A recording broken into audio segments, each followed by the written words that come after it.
Welcome to the 2018 Team STEAM final presentation featuring Andrew Blomberg, Abhishek Ranjan, Benjamin Jewell, and Frank Fazio. Our revenue grew from 35 million in period 1 to 122 million in period 8. SPI grew from 1147 in period 1 to 2002 in period 8. We spent fairly good amount of our budget in advertising in period 1 and 2, followed by R&D in period 2 and 3 and 4. We took loan of $5 million in period 4 to enter Vodite market, and we spent $7.6 million in R&D. In period 6, we launched a new product in Vodite by spending $5.4 million, and then we improvised soft in period 7 by spending around $1 million. We maintained a consistent budget for the commercial team, and we shuffled around the resources to meet with the requirements of the distribution. We were number 1 and 2 in period 1 and 2, and then number 4 in period 4. We maintained position 2 and 3 from period 5 through 8. Solo has been the most lucrative brand for Team STEAM. With that being said, Sense has started to gain market share in the follower segment in Vodite and is becoming the revenue generator. As you can see, Sense has 60% of market share in the follower segment in the Vodite, and Solo has 39% in the shopper segment. So far, shopper segment has been the most lucrative segment for us. However, follower segment.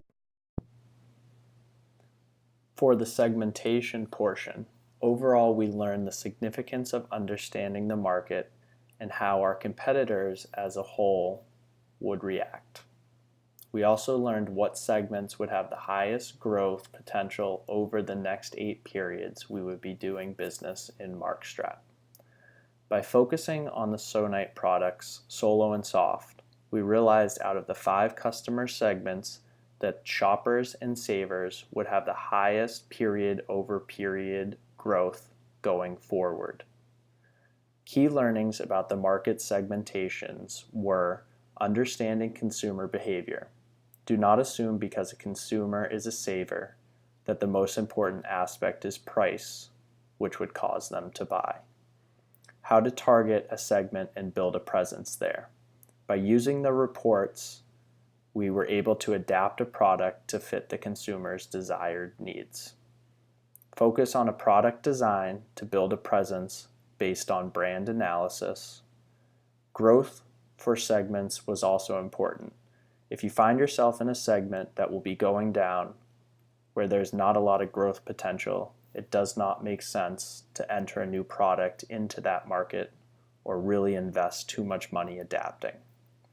Finally, developing barriers to entry through advertising and brand awareness were key to our success. For the product portion, Solo was a product we thought we understood well. We learned how to understand ways to target share increase with a product and what was required to do so.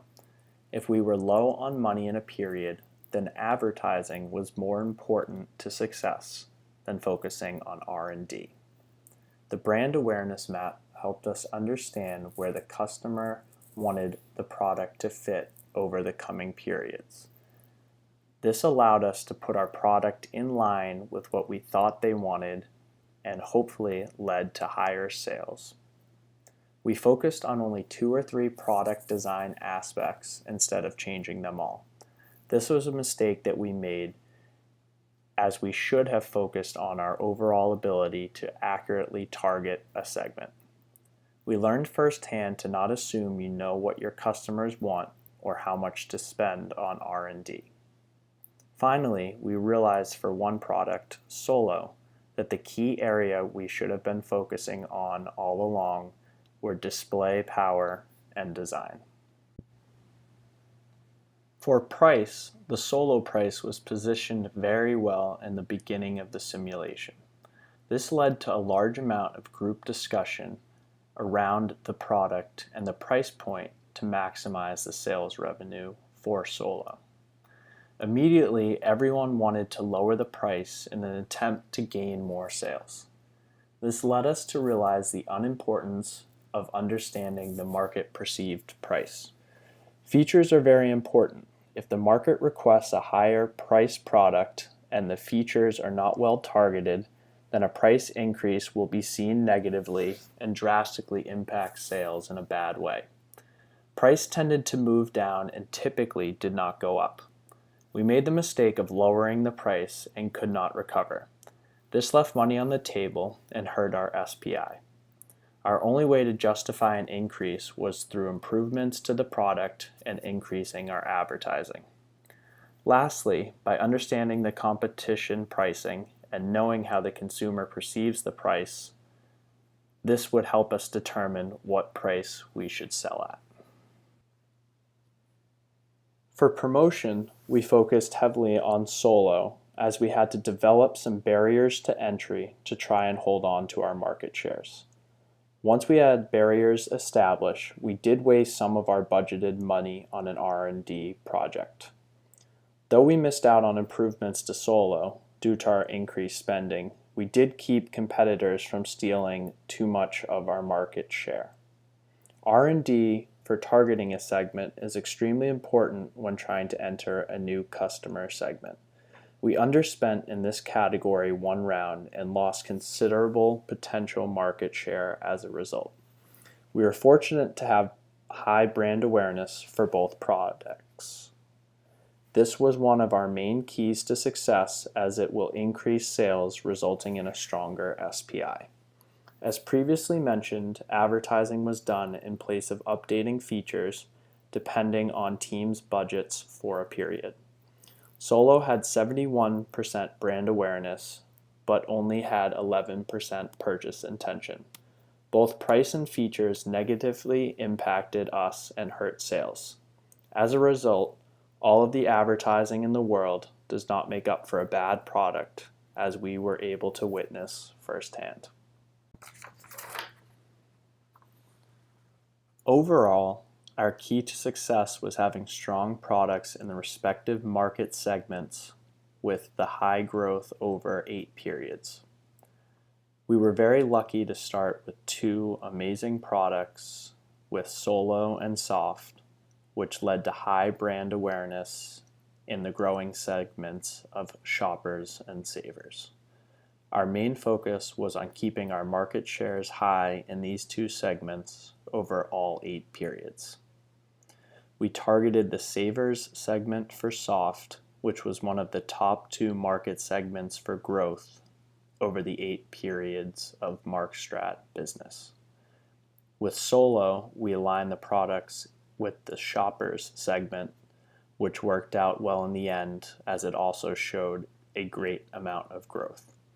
By taking advantage of these 2 growing periods and segments, we were able to steadily increase our SPI and overall sales revenue in each period. Lastly, we did have some rough periods in both 3 and 4, but bounced back nicely over the final 3 periods to finish strong. This was mainly due to being the first team to enter the Vodite market in period 5. By being the first team into the Vodite market, we were able to capture the full 100% of the market share and get our brand awareness high before others entered this second market. At that point, it was a major focus of ours, much like in the Sonite market with Soft and Solo, to create some barriers to entry to help prevent a lot of market share from being taken from us. In regards to things we wish we had changed, I believe we have 3 things that would have led to higher success. The first was entering the Vodite market.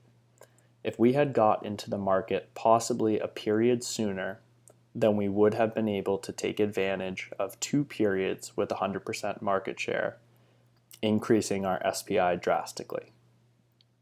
It was great to have gotten in for 1 period with no competition, but having 2 periods could have helped us SPI-wise, as well as increasing our brand awareness prior to having competition in this segment. Secondly, we were a little slow with some of our major R&D with our Sonite products.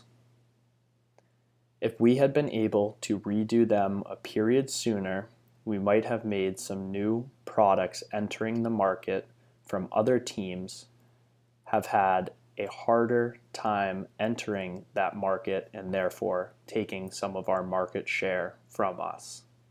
Our brand awareness was one of the top 2 in both savers and shoppers, yet we continued to lose some market share to these new products or for not being in line with what consumers' desired needs were.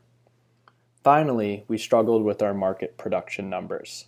In the last period alone, if we had been able to get closer to the number needed, we would have been able to generate an extra 327,000, thus putting us at the top SPI for period 8 instead of number 2.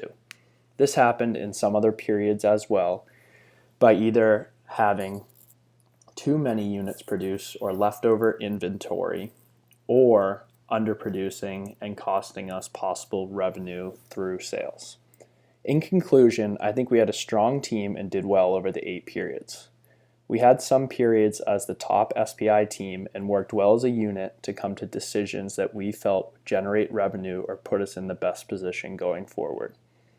Finally, we enjoyed this exercise very much and believe it will translate well over to all of our jobs going forward.